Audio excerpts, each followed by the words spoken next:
I do sound for documentaries and tiny indie films, which means I keep weird hours and listen harder than most people want to. On September 29th, 2025, I drove east with my sister Maud and our friend Camille to spend a long weekend near Saint Vallier, south shore of the St. Lawrence. Leaves were perfect, the maples so red they looked backlit. It was supposed to be rest and photos and cheap cider. We had rented a one-bed cabin over the marsh, the kind with a porch, a faded quilt, and a handwritten list of where to buy pie. If I had known what would follow, I would have insisted on anywhere else, even a motel by a truck stop. We stopped at a small museum in town the first afternoon. The lady at the desk, map of the parish pinned behind her, waved us toward an exhibit on notorious women of the region. There was a cage, iron ribs hung from a hook, human-sized and uglier than any picture can show. The placard talked about a woman named Corriveau and how her body had once been shown off that way near the crossroads as warning. A visiting curator, or maybe just a volunteer playing curator, leaned in when he saw us staring. "Fais pas de siffler la nuit," he said with a smile that did not match his eyes. "Do not whistle at night." The iron remembers. We laughed because what else? The cabin itself was postcard material. Thin ice had rimmed the puddles already, but the marsh bubbled and chuckled under old reeds. We decided to make pasta and drink a little wine before walking down to the water. Maud claimed the sofa and took photos of the moon over the river. Camille read aloud from a pamphlet she picked up. Old stories, warnings, a list of saints with names I had forgotten since catechism. I remember thinking that the night smelled like wet coins. I put my portable recorder on the windowsill, half as a joke, half out of habit. I am always collecting room tone. The file would be named for the date, proof that it was all just air. A few things happened that we shrugged off. The motion light outside blinked twice when nothing moved. The keys by the door ticked the wall like someone brushed them with a finger. My phone compass spun for a second right after I typed Saint Vallier into maps. The stove made old house noises, but underneath, something like a thin clang. Wind against the stovepipe, I told myself, because the alternative was ridiculous. When Camille went out to smoke, she came back shivering and said there was a shape in the birches. Maud teased her. I teased her too. It was easier than admitting I had heard that same faint metal sound a breath before she opened the door. We got silly. Someone suggested we do an EVP for fun, ask the air a question, and play the recording back. I set the gain low, which is second nature when you fear a stove rumble will clip. Maud asked in her prettiest voice, "Is anyone here with us?" She followed it, "Anyone who remembers the cage at the crossroads." We waited, biting smiles. When we played it back, there was nothing for a long minute but our own breath, floorboards, the stove's throat. Then the recorder caught something I did not like at all, a sound that does not belong in wood and wool and soup steam. Not a voice so much as hardware settling, two dull impacts, then a rasp of chain. In French, under it, the thin thread of syllables, "J'arrive." I'm coming. I did not sleep.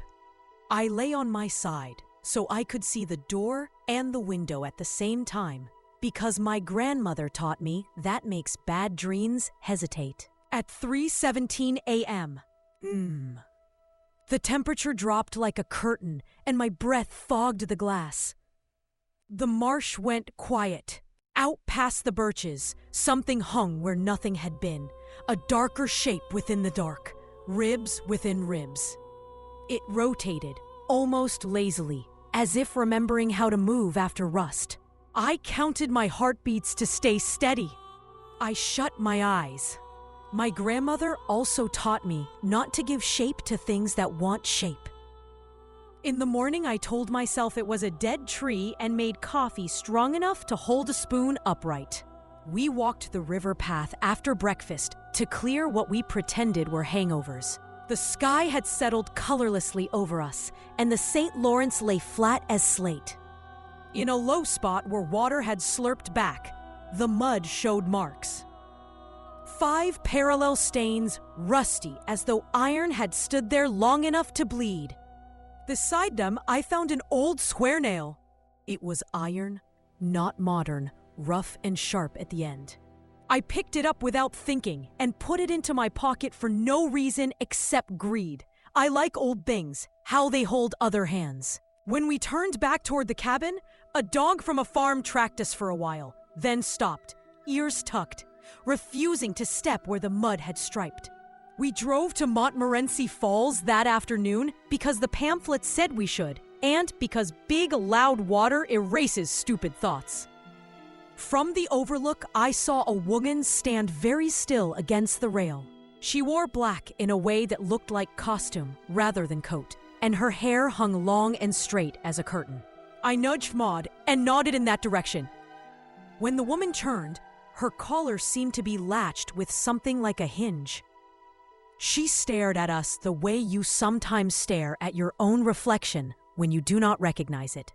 My skin prickled under my sweater.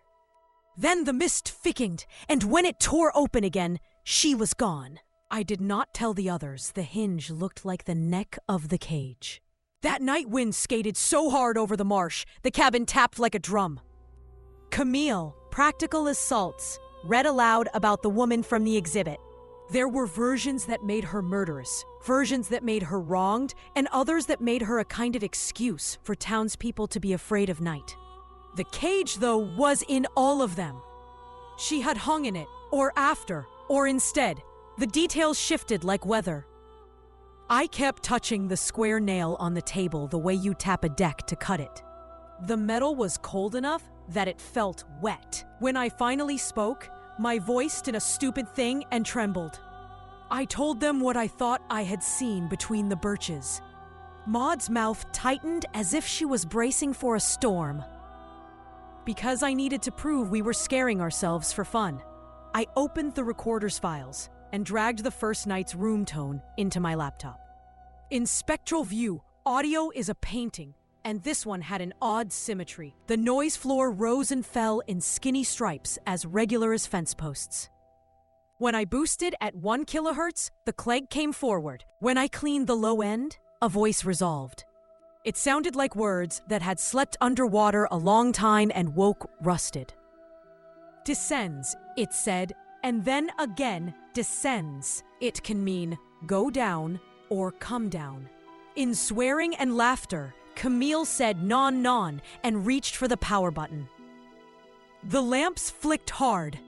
The door chain slid across on its own and hung at an angle like a hand with nothing left to grip. We left?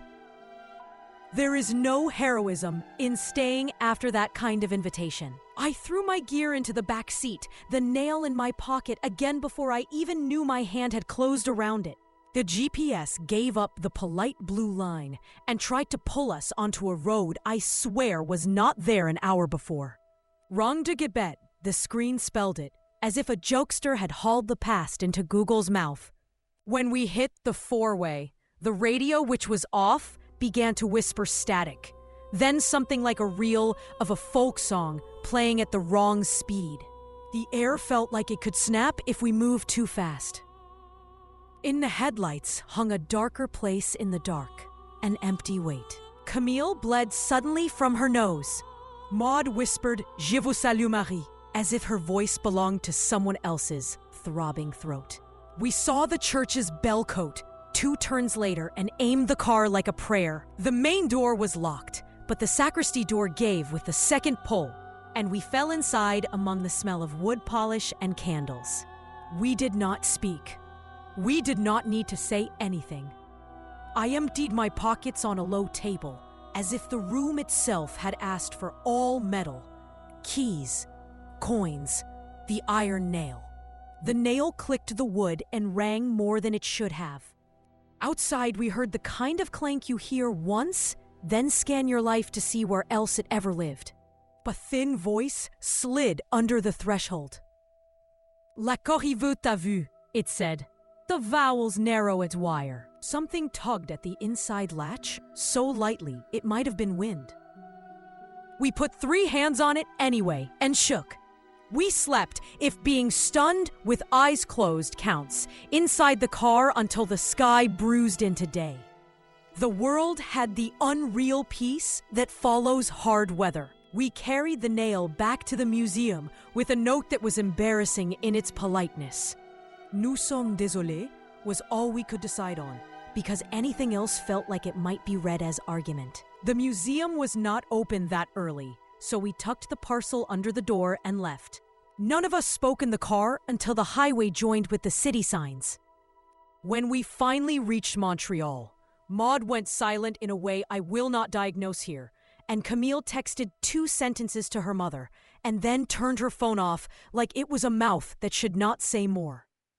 10 days later, my hands had stopped shaking when I opened my laptop to finish something for a client. I record room tone on every location so the editors can hide cuts. It is a boring habit that saves scenes. The long take from a library on October 7th looked normal until I switched to spectral. The background had bars again, thin and regular like a comb. At first, I told myself I had set a noise gate wrong, before remembering I had not used that recorder. I leaned so close the monitor smeared. Between the bars, someone moved. Not an image, this was audio, but motion within pattern, like pounding a fence with your palm so the whole thing shivers. The timestamp on the file bleaked for a second, a glitch maybe, and read 1763 before flipping back to now. I took my hands off the keyboard and waited for my heart to follow. The next day, a letter arrived from the little museum. All officious seal and "Dear Madame, thank you for the donation," it said. "We appreciate community involvement." Then, new paragraph. We do not have any docents on duty before 9 in the morning, and our exhibit on the cage is currently on loan in Quebec City. Perhaps you visited another institution. The bottom of the envelope had a rust stain like a fingerprint, if a finger was made of wire. I called the number, heard only a machine, and hung up before a beep. I put the envelope in the freezer because I did not know where else cold belongs when it shows up that way in paper. Maybe the punchline is that nothing else happened. The city is noisy, and the marsh is far, and I'm good at letting my life tighten around any gap. But this morning, October 18th, I heard something on the landing outside my apartment. 2 dull impacts. A rasp. I opened the door to the stairwell and saw only light pooling on the concrete and an exit sign yawning green. Still, when I stepped forward, the wall shadowed itself with narrow stripes, as if someone had hung a cage in the space between bulb and paint. Down the hall, a child somewhere was singing a song I recognize, even though no one taught it to me. I held my breath until the echo flattened. I am posting this now because Maud messaged me "Il y a quelqu'un sous la fenêtre" and then did not answer right away. She did text 20 minutes later. It was a branch. Of course it was a branch. If you hear a thin clang outside after midnight, you want it to be the chain of your neighbor's bike. If your audio looks like fences where no fence exists, you want it to be a plugin you forgot you left on. If someone polite in a small town tells you not to whistle at night because the iron remembers, you want it to be a story with no teeth. The nail is gone, wherever iron goes when it has been asked to watch you, and then is appeased, or not. My sister is fine. Camille is fine. I am fine. Everything returned to normal, as everyone says when they do not want to make a sound that might invite attention.